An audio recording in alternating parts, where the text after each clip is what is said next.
et l'Esprit Saint, Père et du Fils et du Saint-Esprit. Amen. Viens, Esprit Saint, viens embraser nos cœurs, viens au secours de nos faiblesses. Viens, Esprit Saint, viens, Esprit consolateur, remplis-nous de joie et d'allégresse.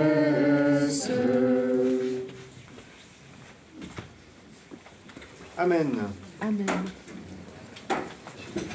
On invoque aujourd'hui, c'est Notre-Dame de Guadalupe, c'est ça? Oui, c'est ça. Samedi, c'était Notre-Dame de Lorette. Et vendredi, ça devait être une autre Notre-Dame, non? Oui, vous Pardon, je suis un peu perdu, là. Oui. L'Immaculée Conception. Et l'Immaculée, bien sûr, l'Immaculée Conception.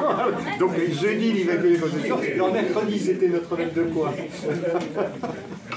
Voilà. Vous savez. Oui, c'est quand même, franchement.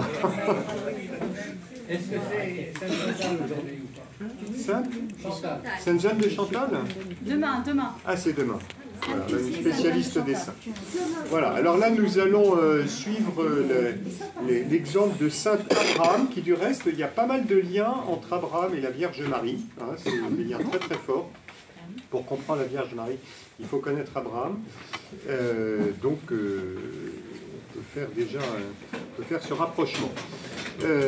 Voilà, je commence en vous demandant si, depuis la dernière fois, il y a des questions, il y a des frustrations, il y a des points sur lesquels vous souhaitiez revenir. Je vous rappelle qu'il faut s'exercer à venir avec nos questions, parce qu'on se rend compte qu'à la fin d'une séance, on a la tête en général pleine comme une citrouille, et qu'il faut laisser décanter les choses, et c'est après qu'on a les questions. Voilà, alors peut-être qu'il n'y a pas de questions du tout. S'il y en a... Oui? C'est un peu délicat. Pourquoi la circoncision?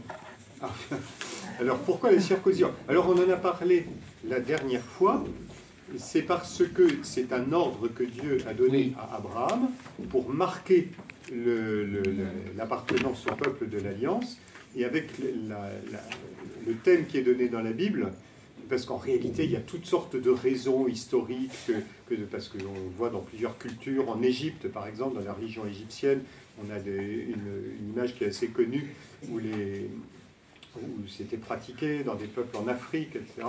Donc la Bible donne une signification religieuse qui est de dire « mon alliance sera gravée dans la chair ». Voilà.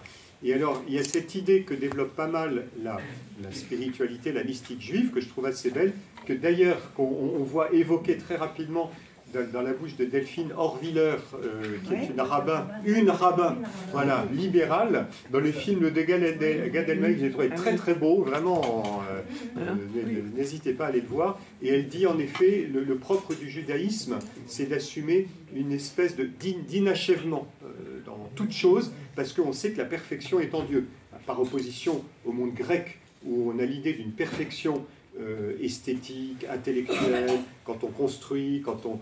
voilà, la perfection, le fait de faire du début à la fin quelque chose, ça, c'est la mentalité davantage grecque. Pour le judaïsme, il y a toujours quelque chose d'inachevé. On le voit dans l'art, hein, dans l'art juif. Par exemple, quand les juifs portent un voile de prière, il y a le châle de prière avec les tzitzit, ça veut dire les franges. On ne fait pas d'ourlet. On ne fait pas d'ourlet. On laisse les franges, parce que c'est au ciel qu'on fera les ourlets, que tout sera terminé. Et donc c'est pareil, la question de la circoncision, c'est-à-dire il y a en l'homme quelque chose, quelque chose en moins, quelque chose qui fait que l'homme n'est pas complet, il sera complet quand il sera au ciel. Voilà, il y a vraiment cette idée. Et puis, le thème de mon alliance sera gravée dans ta chair, au lieu de la transmission de la vie, c'est-à-dire que ça concerne la transmission de la vie. Et j'aime bien aussi cette interprétation que donne Origène, un père de l'Église, voilà, un lecteur des Écritures, et qui disait l'alliance dans la chair. Alors là, c'est sûr que c'est physique, mais il dit en réalité, l'alliance dans la chair, ça veut dire les commandements de Dieu, on les met vraiment en pratique. Hein, c'est une manière de parler. Hein, quand dans le livre de la Genèse, il a dit « tu pratiqueras la circoncision pour que mon alliance soit dans ta chair », c'est aussi pour dire que mon alliance, tu la mets concrètement en pratique. Donc c'est vraiment la raison centrale donnée par la Bible, c'est ça, c'est que l'alliance avec Dieu soit marquée dans la chair, mais les significations spirituelles sont assez nombreuses. Voilà. Ça va? Oui? Ouais, qu'est-ce qu'un roi païen? Païen, qu'est-ce que ça veut dire païen? Ben, païen dans le langage biblique, le langage biblique, c'est pas tout à fait notre langage. Pour nous, un païen, c'est franchement quelqu'un qui est un peu nul, qui se comporte mal, ou il est un peu débauché, ou tout ce qu'on veut, ou un croyant. En fait, les païens, c'est un peu le contraire. Enfin, même les historiens, je pense, diront la même chose. Un païen, c'est quelqu'un qui croit en Dieu. Toute l'humanité croit en Dieu. On croit en des dieux, hein, des divinités. Les païens, c'est toute l'humanité, sauf Israël. Les païens, c'est ceux qui se distinguent d'Israël. Il y a le peuple appelé par Dieu, le peuple élu. Oui. Alors eux, ils ont un seul Dieu. Alors on le voit avec Abraham. Oui. Hein, il y a une alliance avec Dieu. Et tous ceux qui n'appartiennent pas à l'alliance d'Israël, eh bien, ce sont des païens. En hébreu, c'est les goïs, les nations. En fait, c'est la même chose que les nations. Païen, ça vient du latin paganus. Des latinistes parmi nous, voilà, pagani, hein, les gens du pays. Ça a donné le pays, c'est la même chose, P-A-Y-S, le pays, hein, les païens, les gens du pays, les gens du territoire. Voilà. Donc en fait, c'est un terme très indéterminé, hein, qui, dans la Bible, c'est l'humanité sans le Dieu d'Israël. Ça donne quoi? Ça donne toutes sortes de religions, plus ou moins intelligentes, plus ou moins belles. Il y en a qui sont très intelligentes. Hein, en Égypte, par exemple, on a tout un système religieux très élaboré, en Grèce, etc. Et puis d'autres qui sont un peu plus primitifs, un peu plus lourds. Voilà, c'est l'humanité livrée à elle-même. D'un point de vue théologique, ça veut dire quoi? Ça veut dire l'humanité livrée à elle-même. D'accord. Voilà. Très bien, merci. C'est bon? Oui? Les gentils, c'est pareil. Gentibus, en latin. Ça a donné les gens, par exemple. Quand on dit les gens, ça veut dire... voilà. Dans la bouche là aussi, on a dans le Nouveau Testament, on parle des gentils. Hein, c'est le même sens que les païens. Le parvis des gentils. Le parvis des gentils, vous voyez, c'est pas que... Alors pour nous, c'est les gentils, ça veut dire les gens qui se tiennent bien, qui sont polis, qui sont gentils. Il est bien gentil. Voilà. Et dans la Bible, gentibus. Et dans la Bible, c'est quoi? Ça veut dire quoi? Mais c'est la même chose que païen. C'est la même signification théologique. C'est la même signification théologique. Les deux grandes catégories, c'est saint Paul qui va les théoriser et qui va construire toute sa théologie dessus. Il y a d'un côté le peuple de l'Alliance, depuis Abraham, voilà. Et puis il y a le peuple qui n'est pas dans l'Alliance. Ce sont toutes les nations, les Africains, les Chinois, les Gaulois, les Latins, les Grecs, les Arabes, etc. Et chez saint Paul, le terme souvent la circoncision, il dit c'était un marqueur, parce que dans l'Antiquité, voilà, enfin ça comptait dans l'Antiquité, et saint Paul va reprendre même cette expression en disant ceux qui ont reçu cette opération et ceux qui ne l'ont pas reçue. Hein. Et ça posait des problèmes, parce que pour les Juifs qui voulaient s'assimiler aux populations païennes, ils essayaient de faire oublier la marque de leur judaïsme. Hein, ça posait toutes sortes de problèmes parce qu'ils étaient un peu honteux d'être juifs. Alors d'autres, au contraire, il y avait l'interdiction de pratiquer cette opération. Alors par héroïsme, au contraire, les Juifs pieux disaient si, on va le faire quand même, et avec des menaces de mort. On a ça dans le livre des Maccabées. Hein, ça a été les premières persécutions, les Juifs. Et on comprend cet agacement. Là, je suis en train déjà de partir sur une voie, mais c'est intéressant, on est dans la problématique. Le rapport entre les Juifs et les nations, c'est un problème qui est très très ancien. Les nations païennes ont eu du mal à admettre qu'il y a un peuple à part, avec ses habitudes, en plus avec ses traditions qui a prêté beaucoup à rire. Hein, quand on voit les auteurs latins, hein, vous savez que les latins, à Rome, ils n'avaient pas le même sens de la pudeur que nous, donc on allait au bain, on n'était pas très habillés, et alors il y avait des moqueries sur les Juifs, qui évidemment ne souhaitaient pas aller au bain. Mais ça a continué jusqu'au XXe siècle, avec exactement ce même... Au XVIIIe siècle, avec Voltaire, il était très axé sur cette question-là. C'est quelqu'un de pas très... J'aime pas beaucoup Voltaire, je le dis tout de suite. Voilà.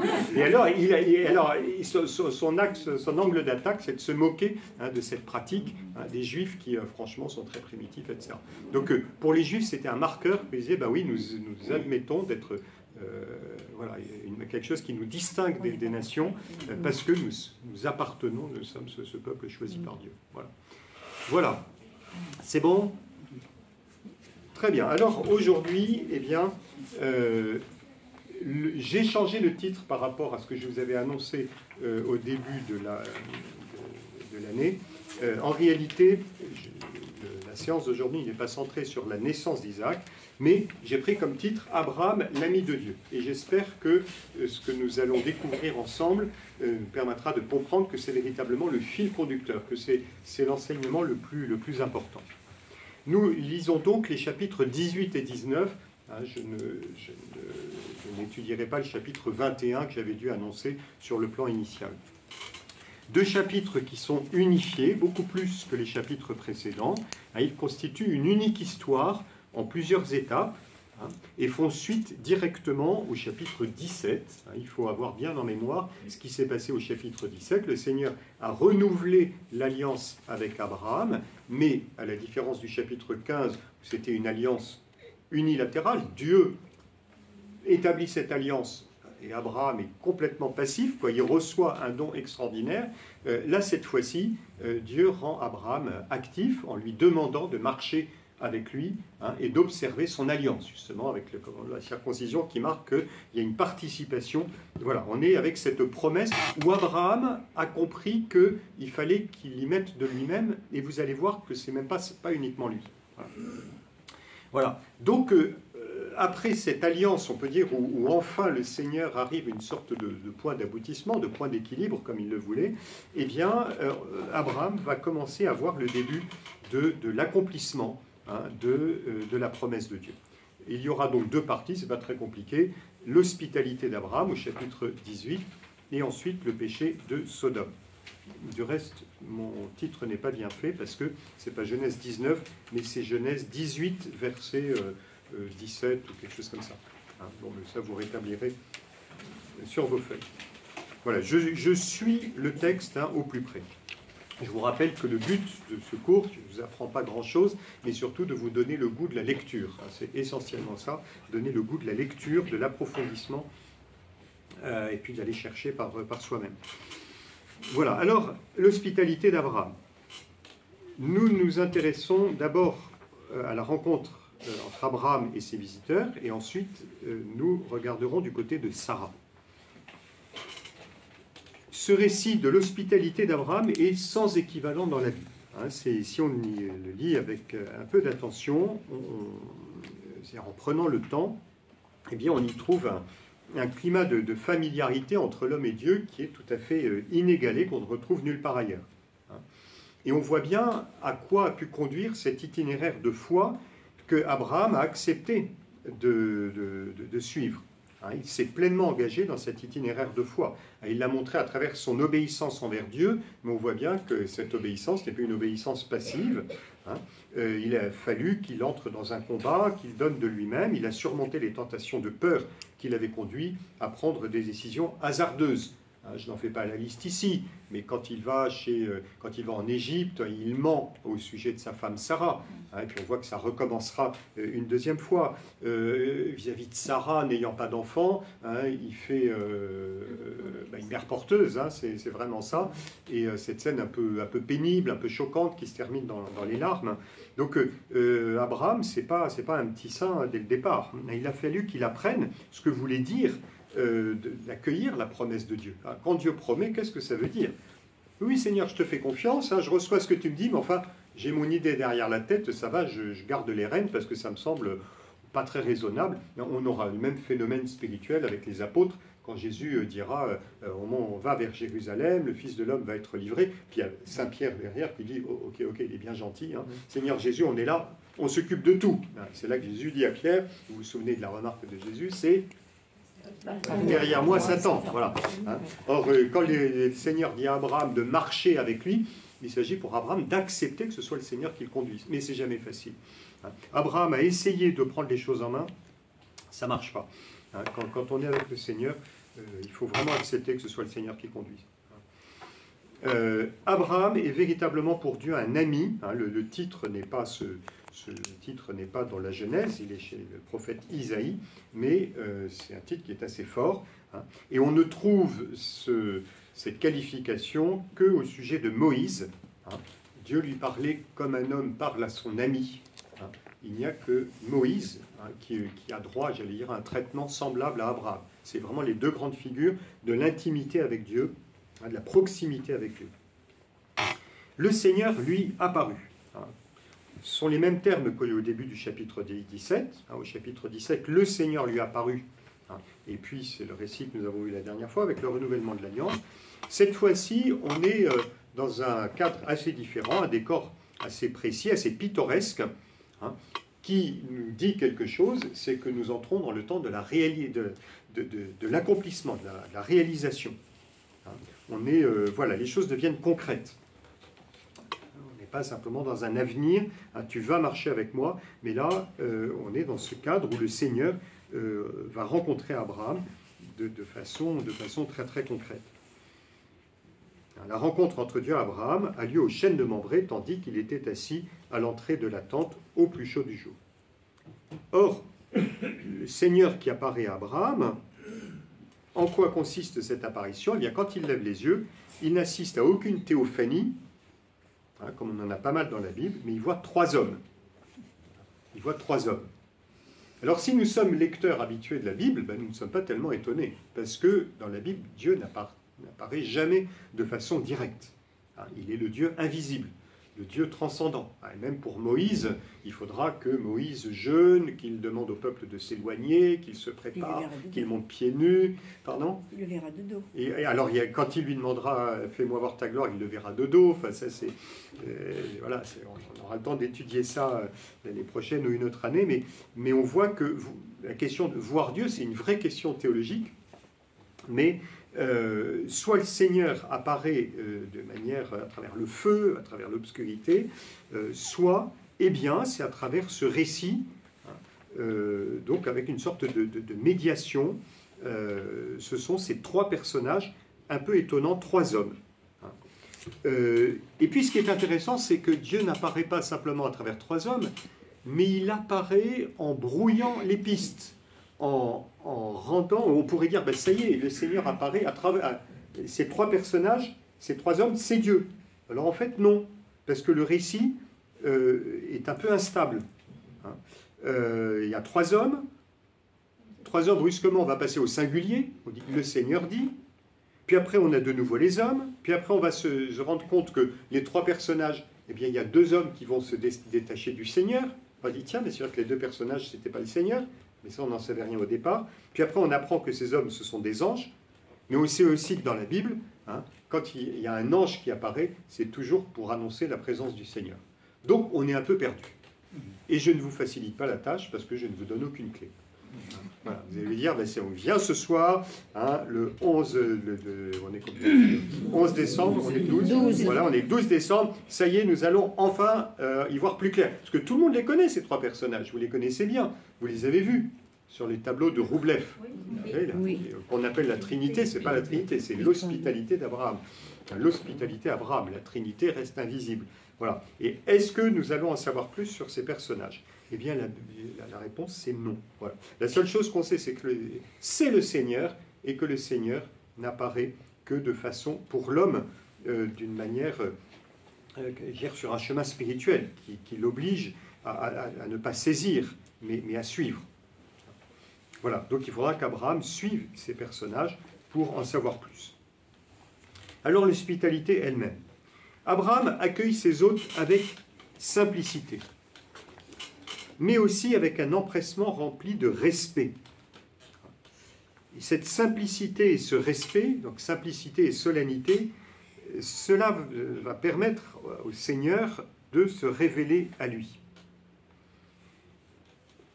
C'est même extrêmement touchant quand on regarde de près de voir comment cette charité d'Abraham qui se manifeste avec ce zèle.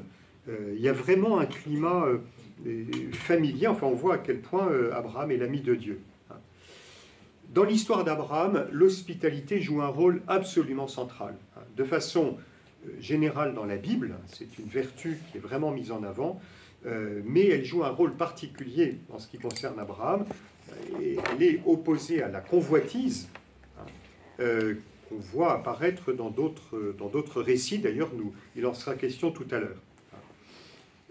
Cette question de l'hospitalité, c'est la question de l'accueil de ce que Dieu donne, par opposition à la prise de possession, à l'esprit de possession, à la convoitise. il y a une évocation, alors je ne m'attarde pas trop dessus, mais une évocation, comme presque partout dans l'histoire d'Abraham, une évocation du jardin d'Éden. Hein. La scène de l'hospitalité d'Abraham se déroule sous un arbre, un etz en hébreu, comme le récit de la Genèse, chapitre 3, c'est sous un arbre qu'on connaît bien. On y retrouve les mêmes verbes, les mêmes actions, prendre la nourriture, donner, on se souvient de Ève qui prend et qui donne à Adam, et puis manger.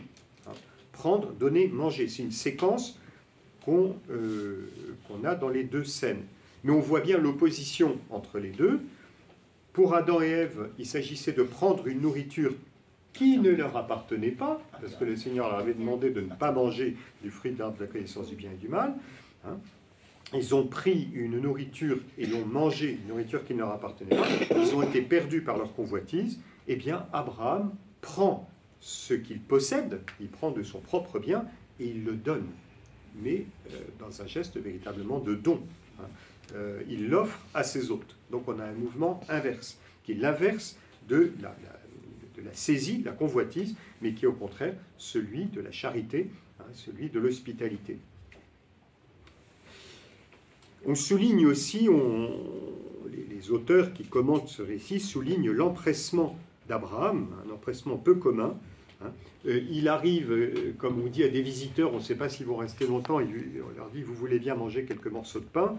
Et en réalité, hein, il va à l'étable et il choisit un veau tendre et bon, hein, qu'il va leur servir avec des galettes, du caillé et du lait. Voilà. Hein, je ne sais pas si ça vous est arrivé d'accueillir quelqu'un comme ça, en disant « installez-vous hein, » et vous allez à l'étable.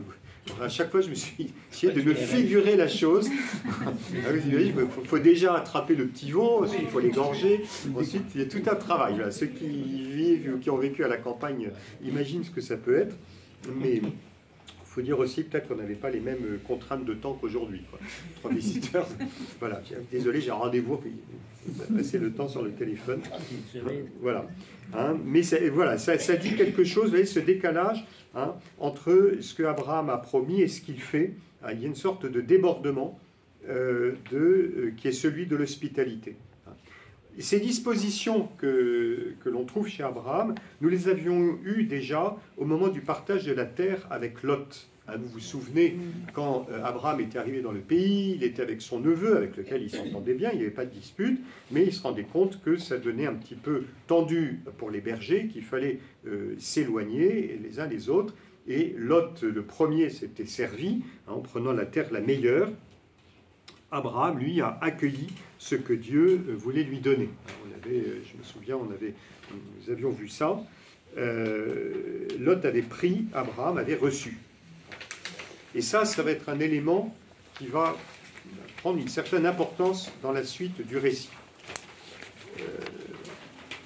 Je ne parle pas maintenant de la question de la convoitise, le fait de prendre pour soi. Je parle de l'hospitalité. L'hospitalité conduit à la vie. Voilà.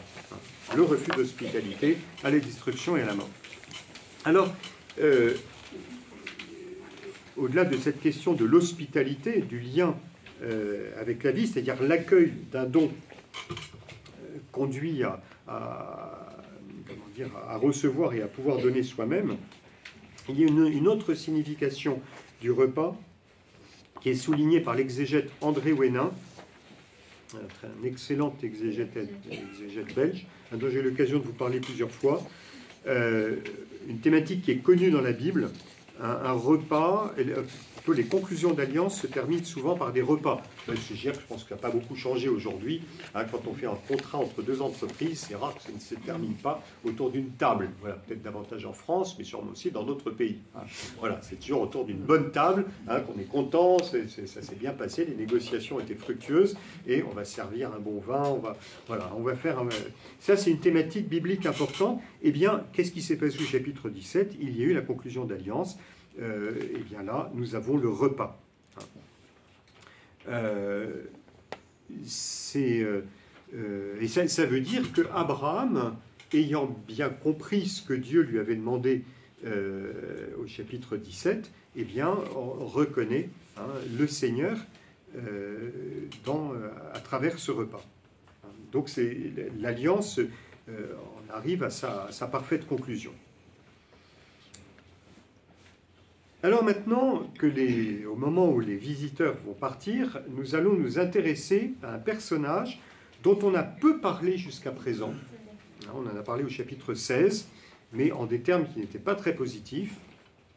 Eh bien, nous allons parler de Sarah, puisqu'elle est concernée par tout ce qui se passe depuis déjà un moment, le renouveau de l'alliance et l'échange entre Abraham et ses hôtes. Une fois que les devoirs de l'hospitalité ont été honorés, Abraham est pleinement disponible pour entendre l'annonce que ses visiteurs voulaient lui faire. L'an prochain, ta femme aura un fils. Voilà. Alors, ce n'est pas la première fois que le Seigneur annonce qu'Abraham aurait une famille. Ça a été tout le problème qui était posé au chapitre 16. Abraham s'impatientait un peu, c'est depuis le début. Mais là, on va voir le début de la réalisation de la promesse d'une manière beaucoup plus juste, plus concrète. Promesse qui a été faite dès l'appel d'Abraham, au début du chapitre 12, donc qui fait partie de la vocation d'Abraham. Promesse qui avait été renouvelée quand il s'était installé en Canaan. On se souvient que comme la promesse ne se réalisait pas et qu'il s'inquiétait, eh bien, il avait interrogé le Seigneur. Vous vous souvenez de cette scène magnifique où le Seigneur lui dit sors de ta tente et regarde les étoiles, eh bien, ta descendance sera aussi nombreuse. Donc, je confirme bien que tu auras une descendance. Mais Abraham n'avait pas compris, comme je le disais tout à l'heure. Il était persuadé que c'était à lui de prendre les choses en main. Et là, pour le coup, c'est Sarah qui a pris les choses en main. Et on sait que c'est un épisode malheureux. Bien sûr, Ismaël est né, et lui aussi doit être le père d'une nombreuse progéniture, mais ce n'était pas ça que le Seigneur avait prévu. En réalité, ce que Abraham a du mal à comprendre, et Sarah aussi n'avait pas compris, c'est que la promesse concernait Sarah. On est vraiment dans un contexte d'alliance. Dans une alliance bilatérale, chaque partenaire compte. Le Seigneur et Abraham. On l'a vu, chapitre 15, c'est le Seigneur qui a fait l'essentiel. Le chapitre 17, il dit maintenant, à toi de jouer. Mais ça vaut aussi pour l'alliance entre Abraham et Sarah. Et en réalité, le Seigneur sous-entend depuis le début que c'est bien Abraham et Sarah qui auront l'enfant, mais petit à petit, on le voit déjà au chapitre 17, il commence à dire, attention, c'est bien avec Sarah que tu auras ton enfant, c'est-à-dire l'alliance entre vous va être fructueuse. Je fais une petite parenthèse, j'en ai pas fait depuis longtemps. Il y aurait beaucoup à dire sur l'enseignement de la Bible, sur le couple, sur le mariage, sur la place de la femme, qui était assez inédit par rapport aux cultures environnantes, où il y aura vraiment cette idée de la réciprocité, et qui culmine chez saint Paul, contrairement à ce qu'on raconte souvent. Je vous fais ouvrir votre Bible et je vous le montre tout de suite, mais ce n'est pas l'objet. Mais le Seigneur fait prendre conscience au patriarche, dans une culture patriarcale, où c'est l'homme qui conduit un petit peu tout, il fait prendre conscience que les choses ne se feront pas sans son épouse. Ta femme Sarah te donnera un fils. Voilà. C'est ce qui a été dit au chapitre 17, verset 19. Et là, c'est ce que disent les trois visiteurs. L'an prochain, ta femme aura un fils. C'est Sarah qui aura un fils. Si tu n'avais pas compris, ce n'est pas simplement toi, pas simplement vous deux, c'est Sarah. Ce qui est intéressant, c'est que Abraham, il lui faut du temps pour arriver à le comprendre. On voit dans le récit qu'il n'en a rien dit à Sarah. Alors que le Seigneur, au chapitre du 7, lui avait dit, c'est bien Sarah qui aura un fils. Il aurait pu revenir en disant, Sarah, j'ai un truc à te dire. En fait, c'est pas du tout avec Agar, ça te concerne. En fait, tu vois, le coup de Agar, c'était pas ça. Tu es concerné. Or, Abraham n'a rien dit à sa femme. C'est dommage. Quelquefois, je demande des choses je peux vous dire que les temps ont changé. Je demande des choses à des messieurs à la paroisse, et j'ai souvent la réponse attendez, mon père, il faut que je demande. Oui, je connais la suite. Voilà. Quelquefois, je connais la réponse à l'avance, parce que je sais ce que pense madame. Je vous avais déjà raconté l'histoire authentique d'un couple de la paroisse je vois passer le garçon qui était assez actif et tout, et puis il y avait la marche Saint-Joseph, qui est la marche des pères de famille, la marche des hommes, non, pas que les pères de famille, tous les hommes, et je lui pose la question, il me dit, alors, est-ce que tu fais la marche Saint-Joseph? Un peu hésitant, il dit, il se trouve que sa femme passe à ce moment-là. Oui, il l'a fait. Voilà, normal. C'est ça. Donc voilà, c'est Abraham, Sarah quelques siècles après.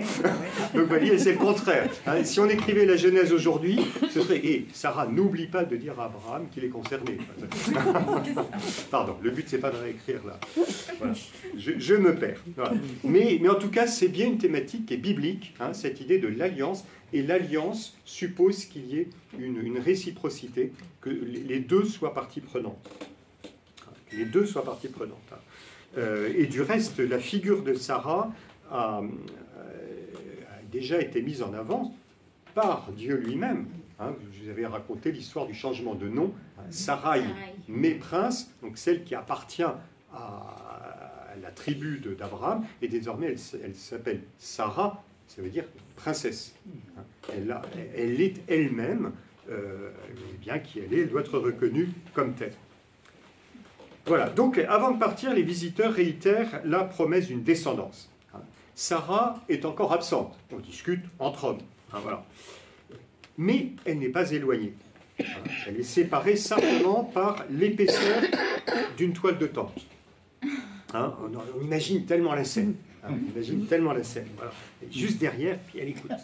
Voilà. Le récit est très très concret, c'est très touchant pour ça, et tous les détails sont importants. Elle est près de la toile de tente. On se souvient que Abraham était sous la tente quand il s'interrogeait sur sa descendance. Le Seigneur lui avait demandé de sortir de sa tente. Cette fois-ci, c'est Sarah qui est sous la tente. Les éléments narratifs, ce qu'on appelle les éléments narratifs, il y a une narration, et les éléments comptent, ce n'est pas uniquement un cadre pittoresque. Donc la question de la tente, qui est très importante dans l'histoire d'Abraham. Abraham est un nomade, un migrant. Ce sera repris dans l'Épître aux Hébreux, parce qu'il attend la cité céleste. La toile de tente a vraiment de la signification. On la retrouvera à propos de l'incarnation, d'ailleurs. Jésus, il a planté sa tente parmi nous. Voilà. Donc la tente est un motif important. Abraham écoute, et elle entend les hommes dire à Abraham, cette fois-ci, c'est pas comme l'Alliance au chapitre 17 où elle n'était pas là, ta femme Sarah aura un fils, cette fois-ci elle est présente, elle entend, ta femme Sarah aura un fils. Alors là, elle rit. Elle rit. On se souvient qu'Abraham, au chapitre 17, avait ri quand il avait entendu cette alliance. Il avait ri dans sa barbe, en disant, à l'âge que j'ai, et puis à l'âge de ma femme. Pour elle aussi, cette promesse est trop inouïe, trop grande, mais Dieu confirme bien l'annonce. Il se rend bien compte qu'il dit quelque chose que Abraham a eu du mal à croire, et actuellement Sarah a du mal à le croire. Y a-t-il rien de trop merveilleux pour Dieu? C'est extraordinaire. J'enfonce le clou, j'insiste, y a-t-il rien de trop merveilleux pour Dieu? Vous voyez, quand je vous disais le lien entre Abraham et Marie, l'annonce qui sera faite à Marie, rien n'est impossible à Dieu. Dieu réalise ce qu'il a promis. Il a dit dès le départ. Abraham a eu du mal à l'accepter. Et petit à petit, il a fallu qu'il y ait cette éducation d'Abraham pour qu'il finisse par comprendre. Maintenant, il semble qu'il ait à peu près compris. Dieu est fidèle et il manifeste sa fidélité en donnant la fécondité là où, à vue humaine, le seul horizon était la stérilité. C'est le premier fruit de la réalisation de l'alliance. L'alliance avec Abraham, c'était à la fois en vue d'une descendance et puis en vue de la bénédiction pour les nations. Eh bien, le premier fruit de l'alliance, c'est que Sarah aura véritablement un fils. Et cette fois-ci, on est dans le concret, comme je vous disais tout à l'heure, on est dans le concret. L'an prochain, ta femme aura un fils. Cette fois-ci, ce n'est pas quelque chose de symbolique ou de métaphorique. Ça devient concret. Alors, il y a ce dialogue qui termine le récit de l'hospitalité d'Abraham. Il y a ce dialogue entre Abraham et Sarah. Elle rit, mais au moment où son mari arrive, donc les invités sont partis Vous connaissez tout ça, quand vous avez des invités chez vous, les choses se passent bien, on est très poli, puis après on se retrouve, soit à deux, soit en famille, et on fait les commentaires. C'est très intéressant. Au séminaire, on avait un gars qui est prêtre maintenant, je dirais pas qui. Alors il se tenait, il était un peu comme ça, il disait pas un mot, il était un peu timide, etc. Et dès que la personne qu'on avait invitée claquait la porte, alors il l'imitait. Et on avait l'impression de l'avoir sous les yeux. Alors, quelquefois, dans l'escalier, il nous entendait déjà éclater de rire, il ne comprenait pas pourquoi. Voilà, donc je ne dirais pas qui y est passé. Ce qui se passe quand une personne part, ça peut être très drôle. Mais ne faites pas ça, écoutez comme ça. Voilà. Si les 3 visiteurs avaient écouté le dialogue entre Abraham et Sarah. Voilà. Sarah dément. « Je n'ai pas ri », dit-elle, car elle avait peur. Mais il répliqua, « Si, tu as ri. » C'est extraordinaire, c'est extraordinaire. Voilà. Je n'ai pas ri. Mais l'auteur biblique dit, car elle avait peur. Je vais revenir dessus. Mais il répliqua, « Si, tu as ri. » C'est la remarque d'Abraham, c'est magnifique. Pourquoi ce mensonge de Sarah? Il faut reconnaître que ça nous fait rire. Je n'ai pas ri. Si, tu as ri. Voilà. Quel est l'enjeu? Et c'est sûr que Sarah n'avait pas à avoir honte de sa réaction. Abraham aussi avait ri. Elle est un peu comme une petite fille prise à défaut et qui tente en vain de se défendre. Eh bien, je pense que ce rire, il est extrêmement touchant, extrêmement profond. Il dit quelque chose de l'expérience de Dieu.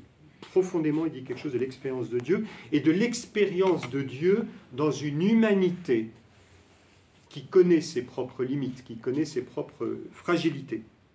Sarah nous montre la fragilité de la condition de l'homme face au mystère de la vie, parce que c'est de vie qu'il est question.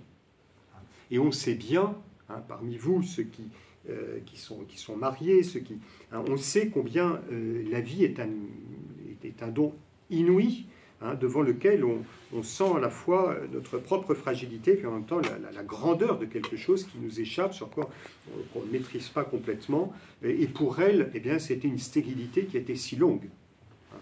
D'une certaine manière, je pense que ce rire doit cacher bien des larmes, une souffrance. Et donc, il y a un émerveillement devant le mystère de la vie. Le Seigneur accomplit ce qu'il a promis à Abraham et Sarah, et ils en sont les témoins, et c'est si difficile à croire. Et pourtant, eh bien, il faut l'accueillir. Je reprends ce que dit, je pense que c'est André Hénin. Elle a peur que son rire, elle veut cacher son rire, parce qu'elle a peur que son rire ne gâche l'espoir en train de naître. Devant une nouvelle pareille, peut-être qu'elle se dit, il aurait mieux valu que je me taise, que je reste, que j'attende de voir. En tout cas, ce qui est certain, c'est que cette annonce de la naissance d'un fils a été faite et que la malédiction qui pèse sur Ève, qui concerne la maternité, cette malédiction est vaincue. Il y a une victoire, quelque chose de très beau qui est en train de se passer, dont Sarah est le premier témoin et même l'acteur. Le rire de Sarah n'exprime pas l'incrédulité, pas plus que pour Abraham, mais plutôt le passage de la tristesse à la joie. Il y a certains commentateurs qui vont parler de la difficulté de croire d'Abraham et Sarah. Ils acceptent quand même de croire. Je pense qu'ils acceptent de croire. Et il y a véritablement, au-delà de ce côté un petit peu, cette petite provocation et ce questionnement de Sarah et d'Abraham, il y a bien finalement l'accueil d'une joie. Le rire de Sarah, c'est un rire de joie. Et de fait, l'année suivante, elle enfante Isaac, autant que Dieu avait marqué. Donc le rédacteur biblique souligne bien que c'est le Seigneur qui a donné cette fécondité. C'est bien le temps qu'il avait annoncé. Au fils qui lui naquit, enfanté par Sarah, Abraham donna le nom d'Isaac, ce qui veut dire il rit. Et Sarah dit, le Seigneur m'a donné de quoi rire, tous ceux qui l'apprendront me souriront. Vous voyez comment le destin de l'humanité s'est joué à l'ombre d'une tente, près d'un arbre, à travers la vie d'un couple qui était bien bousculé jusque-là, et qui doit cheminer intérieurement. Mais quel progrès immense! parce qu'il s'agit, comme je vous l'ai dit depuis le début, pour Dieu d'entrer dans l'histoire de l'humanité. Il faut que l'humanité accueille la présence du Seigneur. Et ce n'est pas facile. Hein.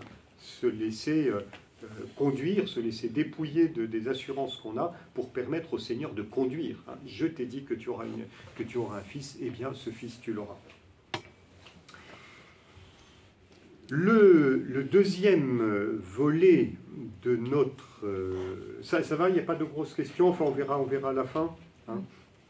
Le deuxième volet de ce récit nous transporte, alors nous fait quitter le chêne de Mambré et nous transporter dans une ville un petit peu plus éloignée, hein, la ville de Sodome. On se souvient de la promesse faite à Abraham, je l'ai évoquée tout à l'heure, elle est double. Hein. Il y a la promesse d'une descendance, hein, qui en elle-même sera une bénédiction, et le deuxième volet, c'est la communication de la bénédiction pour les nations de la terre. Là, au début du chapitre 18, nous avons vu comment Abraham et Sarah ont consenti au projet de Dieu. Eh bien, Dieu peut les conduire plus loin.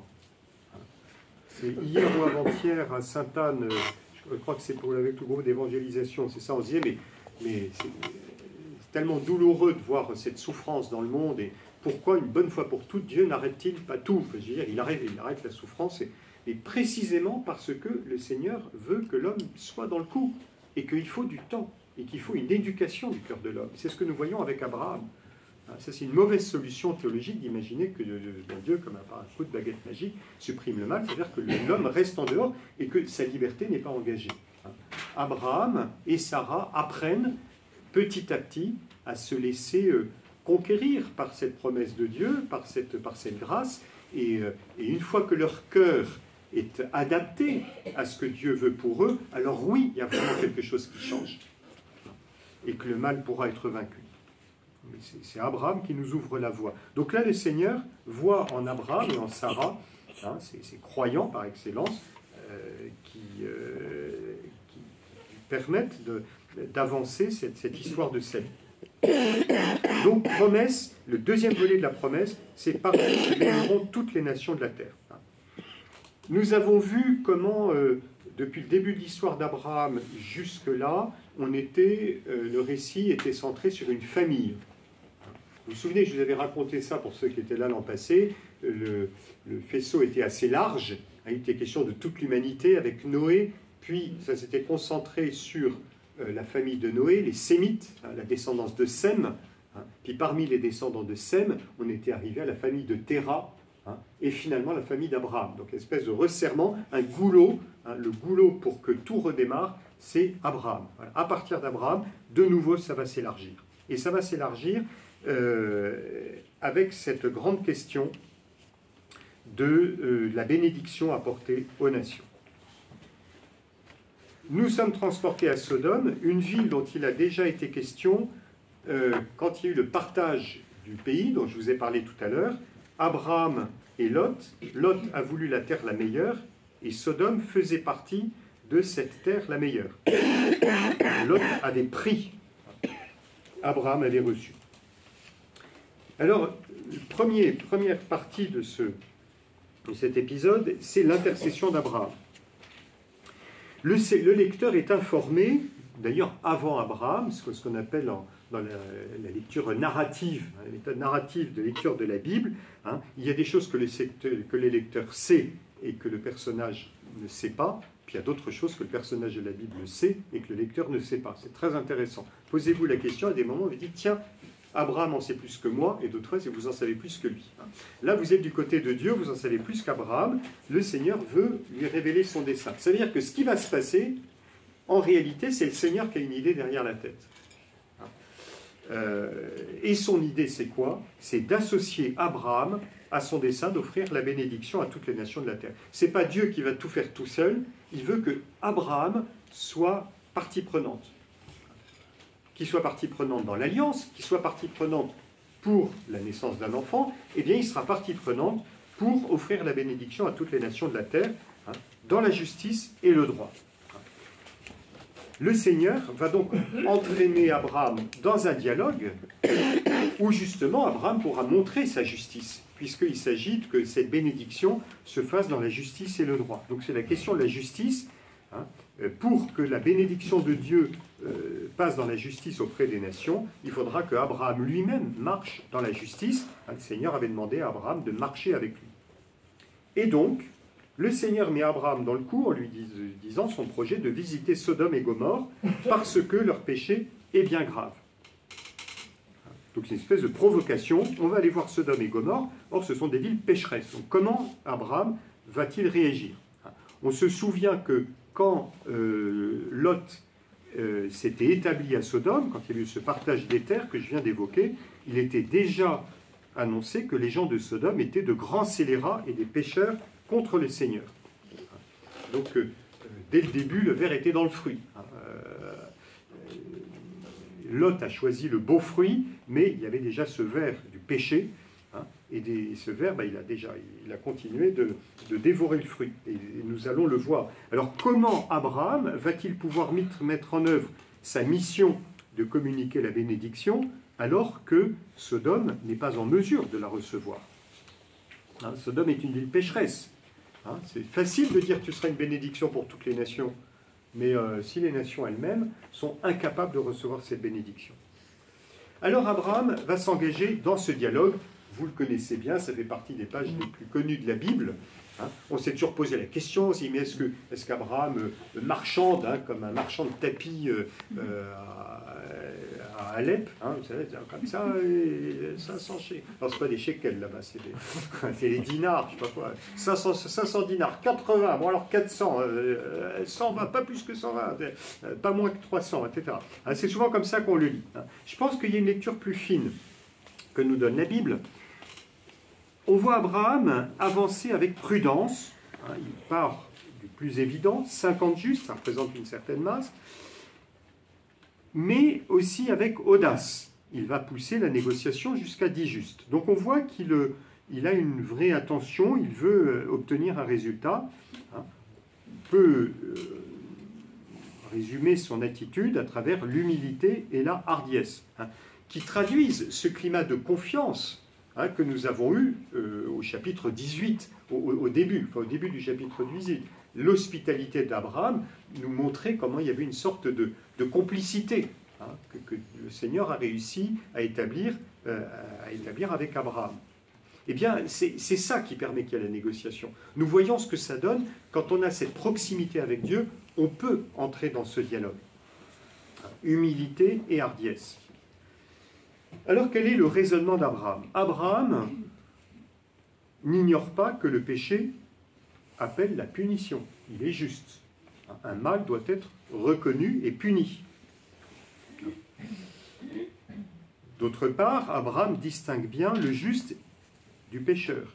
Et il admet que les uns et les autres ne puissent être traités pareillement. Jusque-là, on est d'accord. On est dans la justice. Mais il va tourner habilement l'argument de la justice. Si Dieu, comme il le dit, et il parle bien, il s'adresse à Dieu, donc il va essayer de le prendre par les bons sentiments. Dieu est le juge de toute la terre, et il rendra justice. Alors si Dieu est juste, eh bien, il ne peut condamner les justes à cause des coupables. Il ne peut pas condamner les justes à cause des coupables. Il serait plus injuste de condamner les coupables, de condamner les justes, par exemple, que d'épargner les coupables. Il vaut mieux épargner les coupables pour ne pas condamner les justes que de faire l'inverse. Il plaide donc qu'il vaut mieux sauver la ville en épargnant des pécheurs plutôt que de la détruire en perdant les justes. Et on le voit intercéder, non pas simplement en faveur des justes de Sodome, mais en faveur de tous les habitants. Et Dieu lui donne raison. Et Dieu lui donne raison. Même s'il n'y a que 10 justes, je ne détruirai pas la ville. Ouais. Alors, c'est extrêmement intéressant, parce que en réalité, quand on lit le texte rapidement, on se dit, mais ça veut dire que Dieu avait quand même des intentions qui étaient un peu rudes, et c'est Abraham qui essaye de sauver les humains vis-à-vis d'un Dieu tout-puissant. On a bien vu au début, c'était clairement dit, que le Seigneur voulait faire rentrer Abraham dans ses desseins. C'est pourquoi il lui a juste dit, tu es devant une ville pécheresse, qu'est-ce que tu fais? À toi de jouer. C'est un peu comme un défi, comme un jeu. Qu'est-ce que tu fais? Et bien Abraham intercède. Et pour lui, la justice, il n'ignore pas la justice, ça c'est très important, mais la justice peut basculer du côté de la miséricorde. Il n'y a pas d'opposition entre les deux. Alors, est-ce que c'est Abraham qui a fait changer le Seigneur? Ben, nous avons compris que c'est le contraire. C'est plutôt le Seigneur qui l'a transformé. C'est le Seigneur qui a suscité cet étonnant dialogue. C'est le Seigneur qui a obtenu ce qu'il voulait, mais Abraham a été l'instrument actif de ce projet de Dieu. Il n'en a pas été uniquement l'instrument passif. C'est le projet salutaire où Abraham trouvera toute sa place. Et là, on a comme une avenue qui s'ouvre, où Abraham et tout le peuple d'Israël pourra s'engager, qui va devenir comme la matrice, enfin, ce chemin où va se jouer le salut de l'humanité. Cette justice qui fait la part belle à la miséricorde, pour que pour l'homme, il y ait toujours la possibilité d'une conversion. Et nous allons terminer avec la deuxième partie de cette scène de Sodome, mais ce n'est plus le point de vue de Dieu, ça va être le point de vue des hommes. Et là, on entre dans le péché, la réalité du péché de Sodome. Il n'est plus question de Dieu, mais des deux hommes. Il n'est plus question d'Abraham, mais de son neveu Lot. On se souvient de la fluidité des personnages de la narration. À travers ces deux hommes, qui d'ailleurs apparaissent comme deux anges aussi, c'est bien le Seigneur qui est présent. Et on n'est plus en vue plongeante sur Sodome, mais on entre dans la ville. Le Seigneur vient voir si les habitants ont fait le mal, dont la clameur est montée jusqu'à lui, pour reprendre cette expression qui rappelle d'ailleurs l'histoire de Noé, le péché qui couvrait toute la terre. Le premier mouvement de Lot, quand il voit arriver les visiteurs, rappelle celui d'Abraham. Il exerce l'hospitalité, bien que de façon plus modeste. Si vous regardez le récit de façon attentive, Abraham avait dit « Vous prendrez bien 3 petits morceaux de pain ». Il était venu avec un agneau, des yaourts, du fromage, je ne sais pas quoi, de toutes sortes de bonnes choses. Là, Lot donne juste ce qu'il faut pour manger. Donc on voit bien, on n'est pas, vous savez, dans la Bible, il faut se défaire de l'idée des les gentils, les méchants, les bons, les mauvais. Quand je pose la question à propos du livre de l'Exode, quand on voit l'histoire d'Israël qui est libéré d'Égypte, ils sont où les gentils? Les gentils, c'est Israël. Alors on regarde ce que raconte Israël, puis on se regarde, non, ils sont peut-être pas si gentils que ça. Voilà. Et puis les Égyptiens, c'est les méchants. N'empêche que le Seigneur dit, eux sauront que je suis le Seigneur, alors qu'Israël n'a toujours pas compris. Donc les gentils et les méchants, c'est pas facile. Il ne faut pas faire de distinction. Alors, Abraham et Lot, Lot c'est un bon, mais c'est un bon qui est quand même un peu gagné qui a été gagné par la convoitise, et il est bien de la ville de Sodome. Mais il n'empêche qu'il exerce l'hospitalité. Et il exerce l'hospitalité et il va se sentir assez seul quand les habitants de Sodome vont vouloir abuser des visiteurs. Alors là, on voit sortir les instincts bestiaux des habitants de Sodome. Ils tentent de s'emparer des visiteurs. Alors ce qui est intéressant dans la Bible, ça vous le savez bien parce que vous êtes des lecteurs de la Bible, c'est que la Bible ne donne pas du tout de vision idéalisée de l'homme, elle donne une vision de l'homme tel qu'il est, et tellement de façon réaliste que chacun peut dire ça va, j'ai trouvé pareil, voilà, puis même pire, donc ça me permet de m'y insérer sans problème. Donc la culpabilité des habitants de Sodome est double, c'est l'absence d'hospitalité, qui est beaucoup plus grave que pour nous dans notre culture. Dans la Bible, et ça on le voit dans tous les récits bibliques, la question de l'hospitalité est extrêmement grave, mais bien sûr aussi les pratiques contre nature que la Bible condamne avec la plus grande véhémence. Tous sont concernés par cette culpabilité, tout le peuple sans exception. Voilà. Donc, pas la peine de s'attarder sur ce triste tableau. Lot fait tout ce qu'il peut pour protéger les deux visiteurs. Hein. Et alors, une scène qui est assez pénible, où on voit les habitants de Sodome qui veulent faire des choses pas belles avec les deux bons hommes. Enfin, c'est-à-dire, voilà.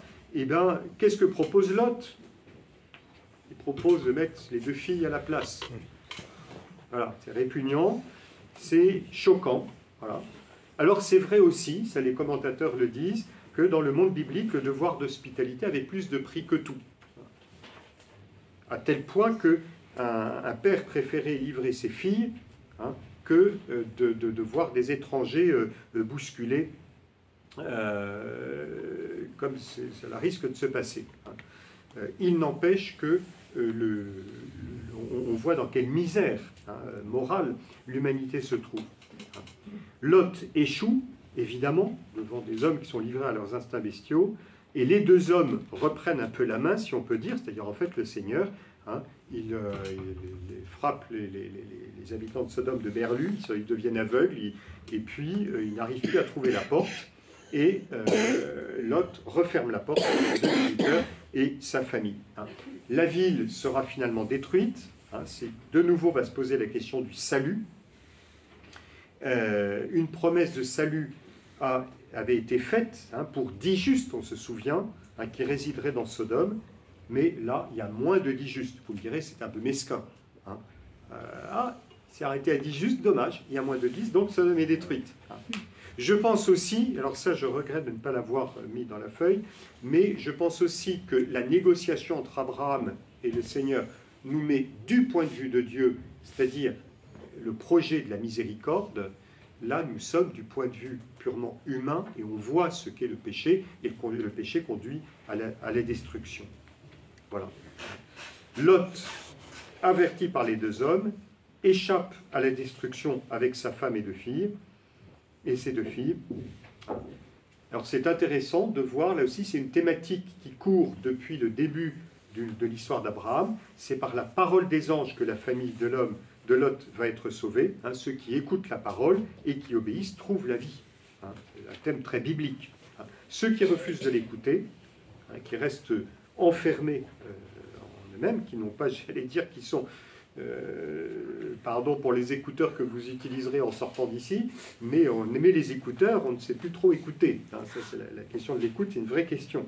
Eux, ils ont leurs écouteurs, ou ils n'écoutent que même, et eh bien, ils ne se rendent pas compte du risque qu'ils prennent, et ils vont mourir sur place. On voit dans ce récit, évidemment, de façon extrêmement forte, l'opposition entre la convoitise, qui était déjà une marque de fabrique de la famille de Terah. Vous vous souvenez, je vous avais raconté, famille de Terah, tout est centré sur le père qui ne lâche rien pour ses enfants. Tout est centré autour de lui. Et Abraham a réussi à sortir de ce cercle, de cette fermeture, en répondant à l'appel du Seigneur. La question de la paternité qui doit accepter de se perdre, de donner, au lieu de garder pour elle-même. Eh bien, cette question était là, et on voit que Lot n'est pas complètement sorti de cette mentalité. C'est l'obéissance à la parole de Dieu qui permet de sortir de cet esprit de convoitise. La parole de Dieu avait demandé à Abraham de quitter ce qu'il possédait, c'était vraiment c'est la grande thématique d'Abraham. Abraham, c'est celui qui quitte la maîtrise de lui-même, la possession, quitte ton pays, ta parenté, ce que tu possèdes. Il accepte de partir pour une aventure spirituelle, apprendre à se quitter soi-même. L'air le rat va vers toi, tu te trouveras en te quittant toi-même. Eh bien, Lot, lui, n'a pas réussi à se quitter lui-même, parce qu'il a voulu posséder, il a voulu prendre la plus belle terre, il a voulu prendre la ville de Sodome. Et voilà le résultat de la convoitise. Et la femme de Lot, qu'est-ce qu'elle fait? Elle a du mal à quitter la ville, elle se retourne en arrière et elle devient une statue de sel. Et si vous voulez voir la statue de sel, eh bien venez en Terre Sainte l'été prochain. Voilà, quand on est en Terre Sainte, on voit la statue de la femme de Lot. On voit une espèce de grosse colonne comme ça, avec une tête en haut, c'est assez impressionnant. Alors elle devait être très grande et très costaud. Elle devait faire 20 mètres de haut, à peu près. Et on voit les statues de sel, le sel, c'est la figure de la stérilité et de la mort. Voilà, l'histoire de Lot se termine lamentablement dans une double impasse. Vous voyez que les éléments narratifs ont tous de l'importance. il est au fond d'une grotte hein, avec ses filles. Hein, il est au fond d'une grotte, alors qu'Abraham se voit promettre une terre immense. Hein, et puis, son histoire se termine par un double inceste, hein, là où Abraham, hein, qui a traversé ces épreuves, s'apprête à voir la naissance de son fils. Voilà. Je conclus très rapidement. Par sa foi, Abraham a ouvert un chemin de bénédiction. C'est vraiment ça. Le chemin ouvert par Abraham, c'est un chemin de bénédiction. Le Seigneur veut donner une bénédiction quand il appelle Abraham. Et ce chemin, Israël et toutes les nations seront appelées à l'emprunter. Et on voit que cette foi d'Abraham, qui ouvre ce chemin, ce n'est pas une soumission aveugle. La foi, ce n'est pas la soumission aveugle. Ce n'est pas non plus la vision... bon, je ne vais pas m'arrêter dessus. Ce n'est pas non plus une conviction purement intellectuelle. Quand on fait de la foi, juste une conviction abstraite, intellectuelle. La foi, c'est une obéissance de toute la personne, et c'est par-dessus tout une amitié avec Dieu. Une amitié qui ouvre à la vie et au salut. Abraham est vraiment l'ami de Dieu, il est le croyant, c'est-à-dire qu'il a accepté de rentrer dans cette alliance, et cette alliance met en jeu l'amour, cette intimité, cette proximité qui permet à Dieu d'agir à travers Abraham, et aussi d'Abraham d'être partie prenante de façon très active. Voilà. Je pense qu'il est trop tard, ou est-ce qu'il y a une question ou deux? C'est Stéphanie qui dira s'il faut qu'on... Ça va? Une question? Ou pas? Ça va. Donc ce sera pour la prochaine séance. Alors la prochaine séance, ça va être le récit beaucoup plus difficile et mystérieux du sacrifice d'Isaac. Je pense que ça vous dit à tous quelque chose. Voilà.